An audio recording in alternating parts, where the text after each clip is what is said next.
जब तक मैं जिंदा हूं किसी की नौकरी नहीं जाएगी। मैं जेल भेजी जा सकती हूं पर फिर भी बोलूंगी। क्या बंगाल की प्रतिभा से डरते हैं लोग? ये शब्द हैं पश्चिम बंगाल की मुख्यमंत्री ममता बनर्जी के। लेकिन ममता बनर्जी ने ऐसा क्यों कहा और किसे कहा, यह जानने के लिए आप इस पूरे वीडियो को एंड तक जरूर देखिएगा। नमस्कार, आपके साथ मैं हूं पूजा सचदेवा और आप देख रहे हैं न्यूज़ 18। साल 2016 में 25,000 से ज्यादा शिक्षकों और गैर शिक्षण कर्मचारियों की भर्ती के लिए स्कूल सेवा आयोग ने परीक्षा का आयोजन किया था। लेकिन कुछ दिनों के बाद ही इसमें भ्रष्टाचार और घोटाले के आरोप लगे।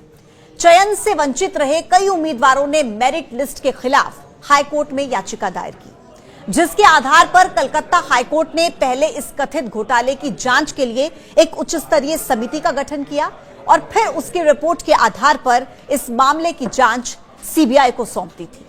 सीबीआई ने अपनी जांच के दौरान पूर्व शिक्षा मंत्री समेत स्कूल सेवा आयोग के कई अधिकारियों को गिरफ्तार किया था। उनमें से ज्यादातर अभी तक जेल में ही हैं। हाईकोर्ट ने बीते साल इस भर्ती प्रक्रिया को रद्द करने का फैसला दिया, लेकिन सरकार ने हजारों उम्मीदवारों ने और सरकार ने और स्कूल सेवा आयोग ने इसे सुप्रीम कोर्ट में चुनौती दी। अब साल भर के बाद 3 अप्रैल को सुप्रीम कोर्ट ने हाईकोर्ट के ही फैसले को बरकरार रखा, जिसके बाद 25,753 शिक्षकों और गैर शिक्षण कर्मचारियों की नियुक्तियां रद्द हो गई। सुप्रीम कोर्ट में मुख्य न्यायाधीश संजीव खन्ना और जस्टिस संजय कुमार की बेंच ने टीएमसी सरकार को नई चयन प्रक्रिया शुरू करने का आदेश दिया। इस फैसले के बाद प्रभावित शिक्षकों ने संगठन बनाया और अपनी लड़ाई को आगे बढ़ाया। 21 अप्रैल को नब्बन्ना अभियान की घोषणा की। हालांकि उन्होंने यह भी कहा था कि अगर मुख्यमंत्री ममता बनर्जी 15 अप्रैल तक उनसे मुलाकात करती हैं तो वो इस अभियान को वापस ले लेंगे।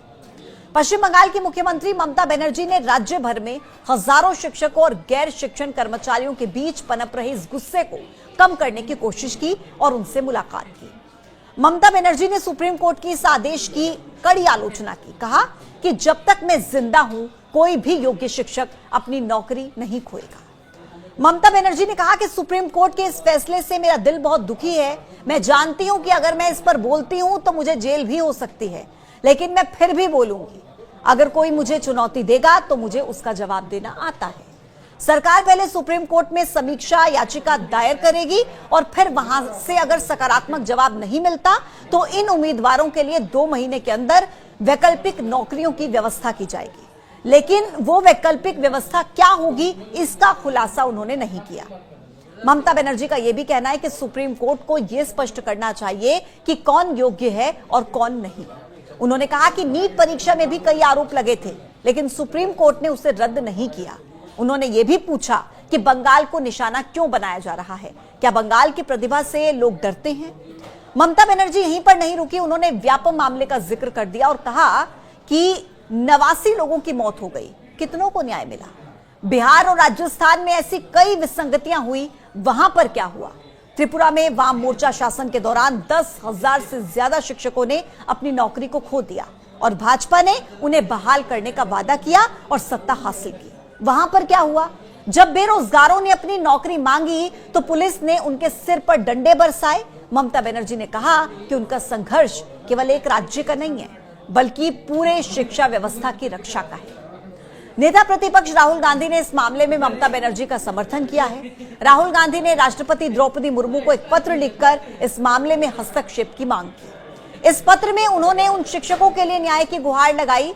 राहुल गांधी का कहना है कि इन लोगों ने निष्पक्ष तरीके से चयन प्रक्रिया पास की थी, लेकिन सुप्रीम कोर्ट के फैसले के बाद उनकी नौकरी छिन गई।